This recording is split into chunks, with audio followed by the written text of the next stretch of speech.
Para pembelajar yang budiman, kenapa kita perlu mendokumentasikan saran kebijakan? Hasil analisis kebijakan akan bermanfaat apabila dikomunikasikan secara efektif kepada pembuat kebijakan.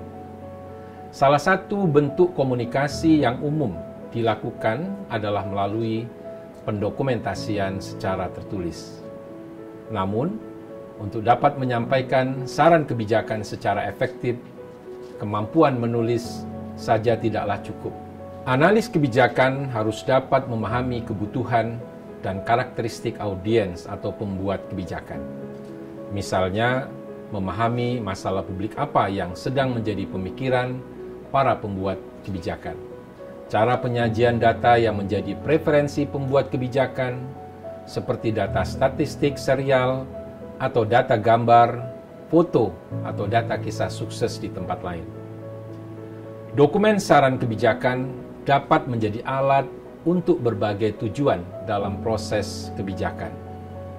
Dokumen saran kebijakan seperti policy brief atau policy paper tidak hanya digunakan untuk menyampaikan saran kebijakan bagi para pengambil keputusan, namun juga dapat disebarluaskan pada komunitas kebijakan lain dalam rangka menyampaikan informasi dan mempersuasi komunitas tersebut.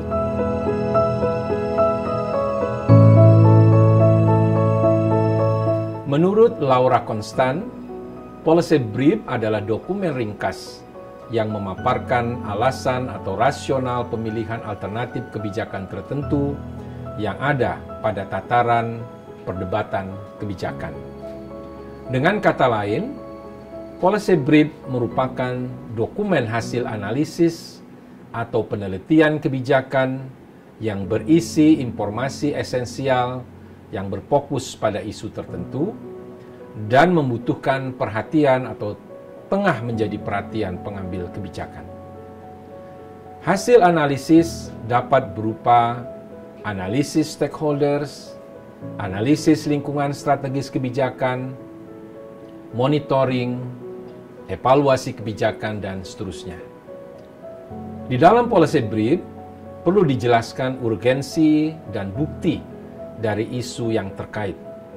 Misalnya, melalui foto-foto orisinil, data terbaru dari institusi, atau sumber ternama dan terpercaya, sehingga dapat meyakinkan pembuat kebijakan dan masyarakat. Di dalam policy brief, juga perlu ditawarkan beberapa alternatif kebijakan dan juga sederetan bukti atau proyeksi yang akan datang, termasuk berbagai konsekuensinya apabila alternatif kebijakan tersebut yang direkomendasikan diambil oleh para pembuat kebijakan.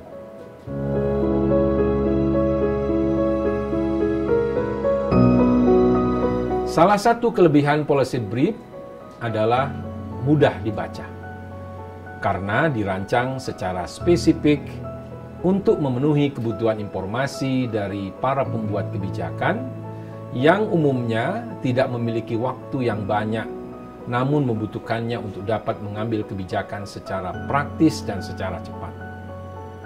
Policy brief memiliki struktur yang ringkas, sederhana, tampilan menarik, dan banyak gambar, sehingga dapat menggambarkan logika kebijakan secara mudah. Policy brief pun dapat segera disusun tanpa menunggu hasil riset selesai, sehingga bisa disampaikan pada saat isu kebijakan masih hangat dan pengambil kebijakan dapat menggunakan analisis kebijakan tersebut pada momentum yang tepat. Mengutip Laura Constant, policy brief yang baik memiliki karakter sebagai berikut. Pertama, fokus, yaitu seluruh aspek dalam policy brief harus berfokus pada pencapaian tujuan untuk memuaskan target audiens. Kedua, profesional, not akademik, yaitu audiens policy brief lebih berkepentingan terhadap perspektif penulis tentang masalah dan solusi daripada terhadap prosedur ilmiah yang diterapkan dalam analisis tersebut. Ketiga, evidence based, yaitu mengandung bukti yang valid dan relevan terhadap permasalahan dan konsekuensi dari pemilihan terhadap solusi tertentu yang diperoleh dari analisis secara terstruktur.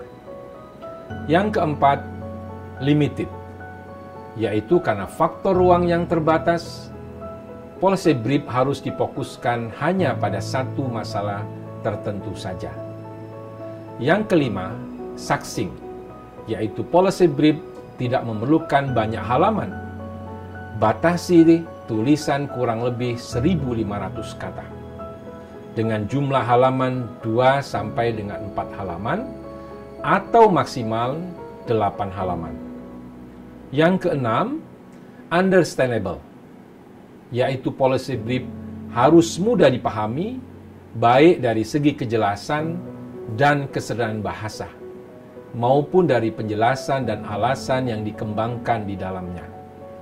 Logika kebijakan seperti masalah kebijakan, sebab munculnya masalah, dan pilihan tindakan yang tersedia sebaiknya disampaikan dengan bahasa yang mudah dipahami oleh pembuat kebijakan. Yang ketujuh, accessible, yaitu dokumen policy brief harus mudah digunakan oleh target audience. Kedelapan, promosional, yaitu tampilan dokumen policy brief harus mengesankan dan menarik minat target audiensi untuk membacanya. Kesembilan, practical dan visible, yaitu argumen yang dikembangkan dalam policy brief harus didasarkan pada hal-hal yang benar-benar terjadi.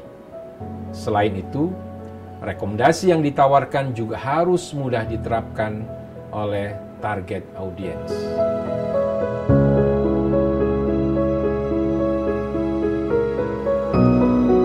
Para pembelajar yang budiman, lalu bagaimana cara kita menyusun policy brief yang efektif tersebut?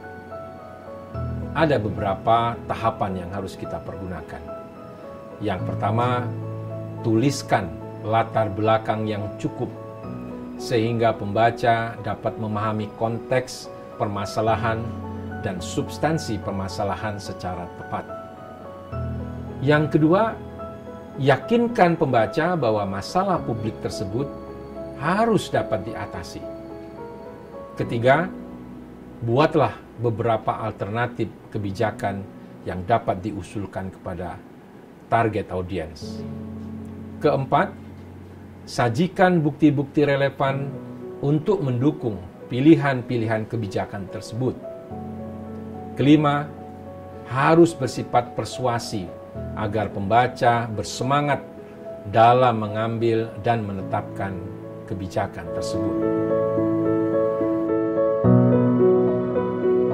Berdasarkan Peraturan Lembaga Administrasi Negara Nomor 28 Tahun 2017 tentang Pedoman Penulisan Karya Tulis Ilmiah bagi Analis Kebijakan, berikut sistematika penulisan policy brief yang benar, yaitu terdiri dari 1 judul, 2 executive summary, 3 pendahuluan, 4 deskripsi masalah, 5 rekomendasi kebijakan, 6 appendix atau lampiran bila harus ada, dan yang ketujuh daftar pustaka.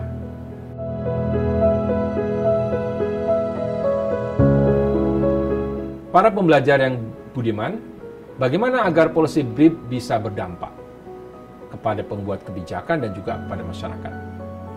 Agar policy brief yang disusun memiliki dampak optimal, maka diperlukan langkah-langkah sebagai berikut, yaitu pertama, susun policy brief dengan mengangkat isu yang penting dan menarik bagi para stakeholders dan pengambil kebijakan.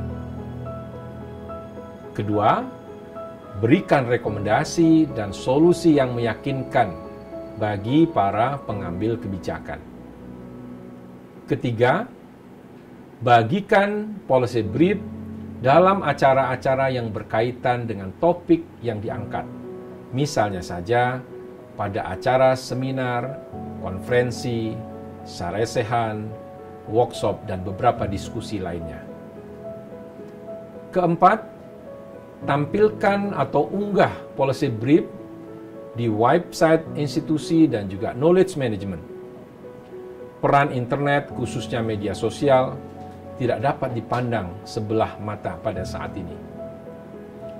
Bagikan policy brief melalui media sosial instansi atau knowledge management system instansi agar dapat menjangkau sebanyak mungkin stakeholders terkait untuk membaca policy brief tersebut.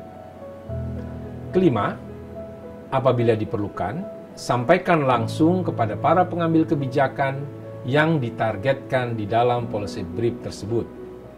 Lakukan pendekatan atau advokasi langsung kepada mereka. Namun pastikan, sekali lagi, bahwa policy brief yang disusun telah dibuat semenarik mungkin, ringkas, dan memiliki rekomendasi kebijakan yang tajam dan mampu menjadi solusi bagi permasalahan yang ada. Para pembelajar yang budiman, demikianlah secara singkat bagaimana kita harus menulis policy brief kepada para pembuat kebijakan dan stakeholders lainnya. Kami berharap pembelajaran ini bisa bermanfaat untuk para analis kebijakan di dalam mempersiapkan policy brief. Selamat bekerja dan berkarya. Terima kasih.